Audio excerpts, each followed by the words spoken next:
Morning, welcome again. I'm going to talk about the CloudStack container service that we've been working on with our friend Sebastian. I'll skip through the obligatory marketing slides as quickly as I can.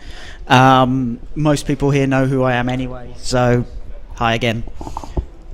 As I say, we have some customers, which is always good. Okay, so to the introduction, I'm going to just say what our container service is, also what it's not, why we're doing it, look at the components that we've put together and how they've done them and how it fits into the whole wider CloudStack story. A recorded demonstration, because I'm not daft anymore. A bit of a look at the roadmap, the kind of things we want to do going forward with it, and just obviously summary. So obviously, we said we partnered with Skipbox. They know what they're doing. Anyone who saw the webinar that Sebastian did on using kube control will know he really knows his stuff, and Skipbox are doing really interesting things around this space and also making sure CloudStack stays up there and relevant in Kubernetes world by having providers built into Kubernetes, which I think will be in 1.3 release of Kubernetes. So as you can see, he hasn't left us, he's still here in the room. So the kind of why of containers, there's the obvious one because everybody else is doing it, but there's also the fact that they are a key component. We espouse the cloud native kind of delivery and architectures to all our customers and to all users, and try to use it ourselves. The benefits being that you're really deploying the actual software, not a load of RPMs. They're lightweight, meaning you can get greater density, and they start up faster than an actual VM does. But the problem is that multi-tenancy is a bit of an afterthought. If you have just a whole raft of virtual machines trying to deal with the multi-tenancy issue in that, or if you have a load of bare metal servers, you end up having to work with a bare metal server per tenant, and that's not very efficient. And in terms of IaaS, we work with VMs. That's the kind of unit of compute that we all understand. That's what we've been working with, and it's a big job to just rip that out and work a different way. And if containers go away, we've kind of pinned ourselves to the wrong thing there. So what we looked at doing was the model that works for Google and Amazon. They're in the same position as we are. They sell VMs and their infrastructure. And also, it's a kind of seamless experience then for people to move from one service to another. If our operators want to use this, they're not come up against a completely different way of working with containers. It's something they could easily migrate to. And one of the main drivers when we were looking at what and how we might do this was to have no disruption to the user experience, but especially to the business that would employ this. So if someone's going to start offering containers, they don't want to have to rip out half of their infrastructure or change everything or rewire everything just to be able to do containers on top of what they already had. It also works nicely inside the business model of those cloud providers, because they continue to charge for virtual machines and infrastructure and networks. And we've built ours on what we like to see as the established technologies of CloudStack.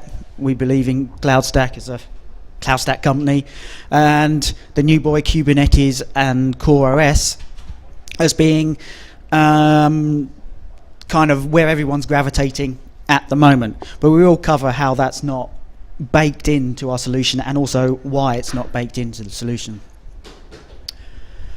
The what it's not, trying to find a picture of a dictator that wasn't going to get me shot when I arrived in some country or other. I went for something a bit safer.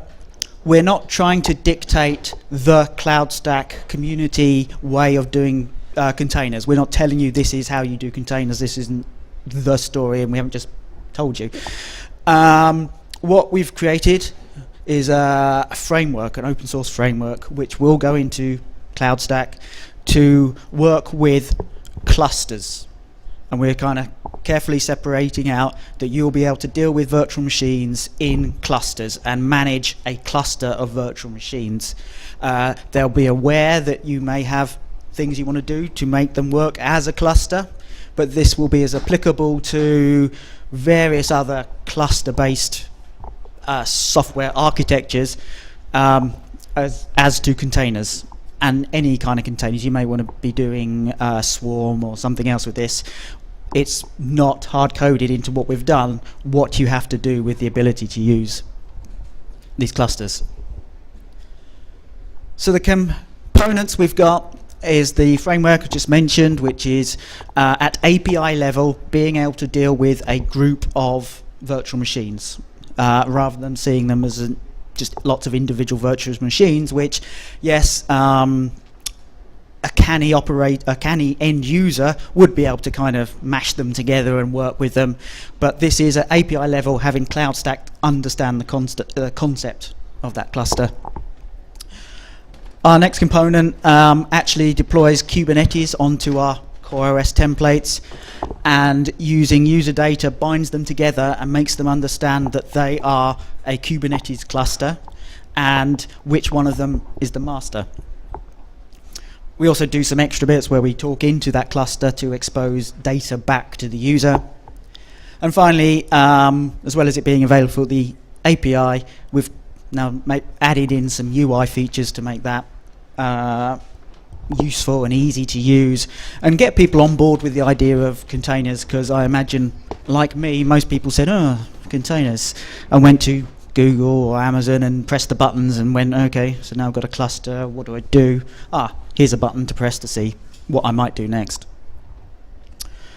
So traditionally our kind of user is going through the virtual router to his guest virtual machine, and he's either connecting to the CloudStack UI or the CloudStack API, which is then dealing with creating his virtual router and his guest virtual machines. In this new model, the user can connect to this add-on part of the CloudStack UI and also to the additional part of the CloudStack API. We have a part of the API which will deal with this larger container cluster, or just cluster, as we'll call it. But we also have another part here of our API which is joined with the UI component, which actually goes in and can talk to the master as well. So it's getting that extra layer of integration in there. But as you can see, this all sits on top of an existing cloud stack. You don't have to pull it all apart to make this work. You also then have the option that we've done of using kube control, the kind of CLI for Kubernetes, and we've automatically added a route through port forwarding rules and firewall rules to enable you to connect directly to your master and start controlling your cluster. So there are some new APIs. The documentation also has all the data that's returned as well, but for ease of reading on a big screen, we've got some new APIs of creating, listing, and deleting container clusters. They are all aware of the account networks that they're in, so multi-tenancy and isolation is preserved there. And again, as I said, we've gone with Kubernetes for this, for our implementation of the idea of containers in CloudStack. And we're going to create those CoreOS virtual machines. We're going to create a secure endpoint within those virtual machines to connect to, and do the network wiring to enable you to get to them out of the box. So you won't have to go in and start creating rules to reach the master. And one of the important points we also went with is having the service act as a control plane only. Like CloudStack, it's not in the data path, it's orchestrating what's going on and just enabling you to then get on with your own thing. So I'm going to do a quick demo and just let it run, and I'll talk my way through it. As I say, the demo gods have got me before. Is that playing? Yes. So as you can see, we've got what looks largely like a vanilla CloudStack installation, except we have our new clusters tab on the left. But as I click through, you see all the kind of things that you'd expect to see. And specifically, we've done this demonstration as a user. This is not an admin-only thing. There's no kind of weird and wonderful stuff going in the background. This is what the user would experience. So we list our clusters, and as you can see, we can add a new cluster into our pool. There's nothing stopping you have multiple clusters in your account. Depending on your topology, you may do that either way. Either have one massive cluster or many. I'll probably have to press pause to talk through these. Oh, that's not good. I'll try and remember what they all said while it's catching up with me. We had the name of the cluster, we had name of the network. You can choose a network that already exists, or you can allow the plugin to just create the network for you, and then it will take the name of the cluster that you created. You can specify the number of nodes that you want, and those will be worker nodes, the ones actually doing the processing. We also create the master node for you as well, but when you say how many nodes you want, we don't include the master in that number. And then service offering, you can set the size of the offering that's running, the size of those virtual machines, and they just pick up your usual CloudStack service offerings. And finally, you have the SSH key pairs. That's not mandatory, but CoreOS doesn't allow password login by default. You can only do it with key pairs. So we allow you to select one of your key pairs, and then we'll inject those into the Kubernetes nodes, and you'll be able to log in with a key pair you've already registered. And that's a kind of standard thing you can do in CloudStack if you go into your user accounts. So I've zipped onto a cluster I'd already created, and you can see the endpoint information that we're exposing. And quickly you could see the username and password that we've exposed for you to have authentication into your endpoint, because you can expose that endpoint publicly. You obviously don't want everyone just zipping in there. So Kubernetes inbuilt authentication is supported and passed through, and you're given the credentials. So by default, Docker uses the Docker Hub, which obviously Kubernetes is just running Docker.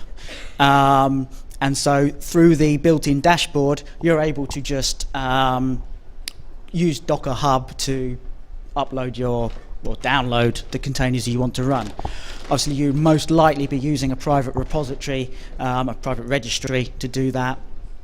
But in this demo, it's easy to just use the pre-existing ones. And also, you can see we haven't done anything a bit wacky, but behind the scenes, we're just using a completely public service, so there's no jiggery-pokery there. As you can see, spelling mistakes included. I can just pick a couple of different types of container. I'm sure container people know full well that you can have as many different types of container within your cluster, but for the purposes of showing that nothing funny going on, we're creating those. As you can see, I think the Ghost already has one pod running, and then the other one's coming, and that one's getting going. So while it's doing that, I zip over to the network, which CloudStack created for me, or the plugin created for me, and I know that manually I'm going to need to add some firewall rules and port forwarding rules to get to those services. As Sebastian spoke about earlier, the functionality is coming within Kubernetes for it to understand CloudStack, and from within your application that you're creating, you can tell Kubernetes that you want these ports exposed, and Kubernetes will come back out, talk to CloudStack, and do that for you from the other end. Obviously, we want to be a bit cute because we've got multiple pods and multiple virtual machines, so we run it as a load balance service. So that way you've got resilience and redundancy because you've got multiple pods that you're connecting to. As you can see, we can do that here. One of the reasons for exposing the dashboard is obviously that you could see easily the endpoint. It gave a port number that was going to be exposed, which is what I've had to put in here to tell CloudStack to redirect to that endpoint within my cluster on that network. Obviously type quite slow. So we're adding in our virtual machines. As you can see, it does see that there's a master there, CloudStack, but we obviously don't need to use that. I think the master will actually forward those packets on if you did use it in the load balancing rule, but it's a bit of a double step. My other zone's still starting. Now I think, go get a browser. So we've got one pod running in each now. So obviously my load balancer will know that one's up, so I can go off and go and get my browser hopefully in a second. Here it comes. So I get the details of my URL, IP address that I was using for the endpoint.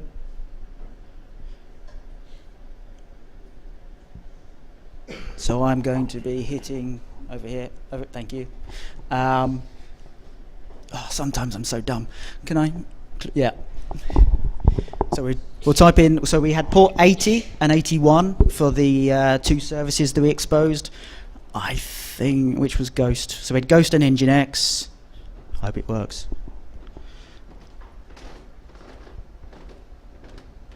So that must have been port 80, and we have Nginx running on it. We'll have a go at Ghost, which was 81. So, yes, it worked, thank goodness. So there we go. We have summary. We create a cluster container. We viewed the auto-deployed dashboard. We've got a couple of different HA containerized applications into there, creating firewall and load balancing rules to expose those. Obviously, you wouldn't necessarily expose all services you put on there because some of those are going to be back end, but we just showed that we could. And we accessed those applications to show it was all good and lovely. You can obviously do an awful lot more, and real Kubernetes-based applications don't look like that. But if you saw, as I said, the webinar we did with Sebastian, he started showing how you get much more into that with kube control and using this at the same time. So the feature roadmap, I'm going to say Giles' favourite word in a minute.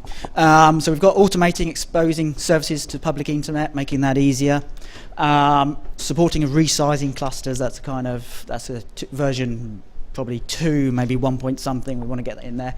The one I think is super sexy and really sets CloudStack ahead is auto-scaling of those clusters.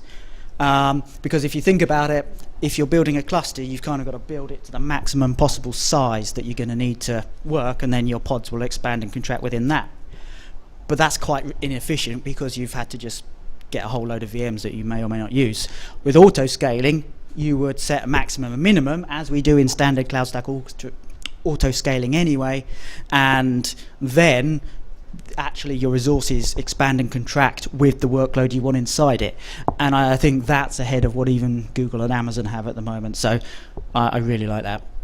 And then we've got some kind of background stuff of being able to upgrade the Kubernetes version on the fly. At the moment, the master node comes up the same size as the slave nodes. We want to be a bit clever about that and figure out kind of total numbers of cores you have and size the master according to that. HA for master nodes, distributing data stores, making this a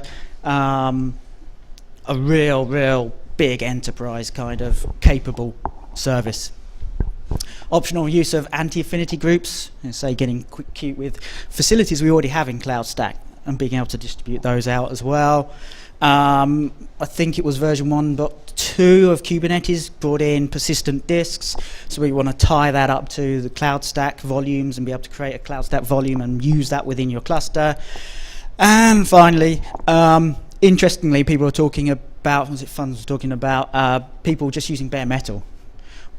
If we work on our bare metal in CloudStack and make that super good, we can orchestrate the bare metal, and we want to then put the ability to put the Kubernetes clusters into those. That ties off that particular branch where people really want bare metal. We can give that to them. I think once you get into the auto-scaling of clusters, I think that will be a better use case. People see more from that than just running bare metal, but some people, they want what they want. And so finally, with our timeframes, we've been privately previewing it with a load of people ironing out any. It comes to a conversation funds in our head. It's about the users. It's about the operators. We're finding out what they actually want. We had our ideas. We did our thing. And they said, yeah, we like that. Could you make it do that? It'd be great if you did that. And that kind of feedback loop was just where we're getting through at the moment. So we'll have GA at the end of what is now this month, and we'll be getting it out the door July, so soon. As I said, the important thing, we're getting the framework open source, the ability to work with a cluster, the idea that one of those clusters could be a master, and you might want to do something different with that to the rest. That will all be in late this year. We'll get it into that's going to be 4.11ish, I guess. And we're going to support it in the moment in CloudStack 4.5 and above, which just about on time gets me to any questions. Here. Have we got the other mic or? Sorry. Hello. Hello. Will this be in the master branch soon? Are you planning to put all that work in the master branch of CloudStack? So all of that framework of where I showed the APIs and dealing with the idea of a cluster, that will all go into master branch once we've done it as a plugin, and now we want to separate out the plugin bit from the other plugin bit and be able to put that into CloudStack, and that will be core in there. The UI piece and this very specific stuff we worked with Skipbox on for Kubernetes, that was for the moment stay out. Okay, so it's going to be a license kind of addition to CloudStack, or Purely the Kubernetes bit, yes. Okay. But all the rest, and anyone who picks it up will say, okay, well, I've got a cluster now. I figure out my user data. I'll figure out other things I need to do, firewall rules, and so that's why we said it's not the CloudStack container. It's not the Apache CloudStack project container. This is what you're doing. With the cluster idea, you can put on what you like, but we're enabling that. We're putting all the hooks to do that bit in there. Renee Moser has some questions from from the live stream. One question is, will it support projects, and will it support VPCs? It will. I don't know if version 1 will. 1.1 we're probably looking at for VPCs. It works in isolated networks at the moment. One of the things we thought about with the VPC is that's kind of what you do with the SDN inside Kubernetes anyway. So it would be, I don't know if you know the expression, keeping a dog and barking. We've kind of, you just want a big flat network actually that's secure, but you want a big flat network because you've got Flannel, and Flannel's already activated, if you like, and enabled within these clusters. So you're more likely to use that and create your topology rather than having the VPC. And the next question is, can a cluster be across zones? Can a cluster? I'm trying. There's no reason what.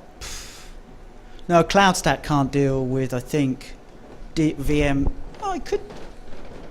I have Untested. to think about that. It's a use case I hadn't thought. Well, when you pick a VM, i.e. a unit, you have to pick a zone.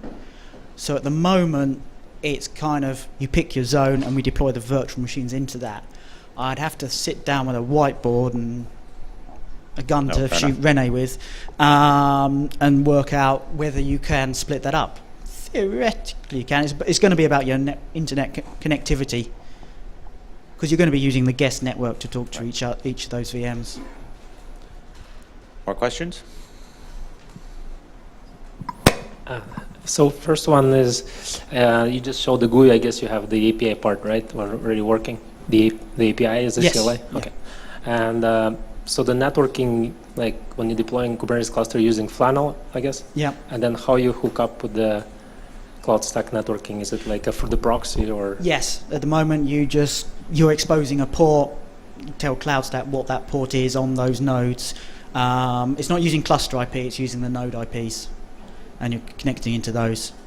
As I say, Sebastian is the Kubernetes guru of the, well, certainly the people we know. So he's probably question for Skipbox more than me. But as I understand it, we're using the node IPs rather than cluster IPs for the services. Thanks.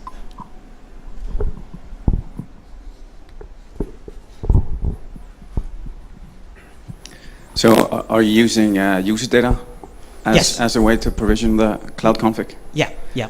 Can you then customize your own user data and so you can tweak it? Yes, you can. There's a global setting which says these are the files for the master and worker nodes, and they're stored in the CloudStack etc directory. You could change them. We will have documentation around what you can and can't change, because some of it is there for CloudStack itself, but there will be other bits you could change inside that. So yeah. Okay, so it's global. So you can't have many types of clusters then. Not at the moment, no. No. It would be what?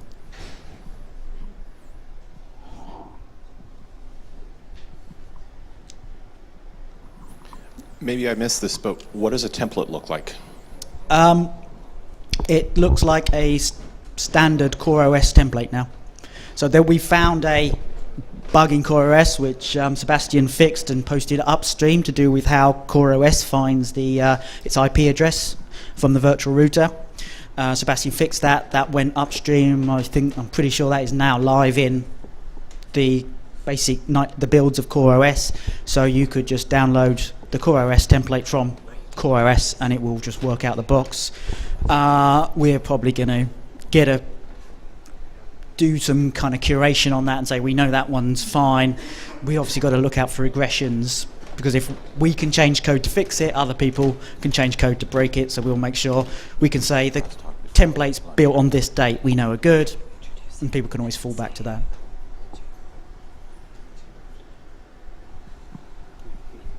So one quick question. So it looks like you're currently, to get traffic into the containers, you're natting that through the host, just like traditional Docker operation. Yeah. Do you have any plans on integrating the actual container networking through like VXLAN, so you could do native through like CloudStack VXLAN configuration? You could actually directly access the IPs and ports of the containers as they come up, rather than going through NAT.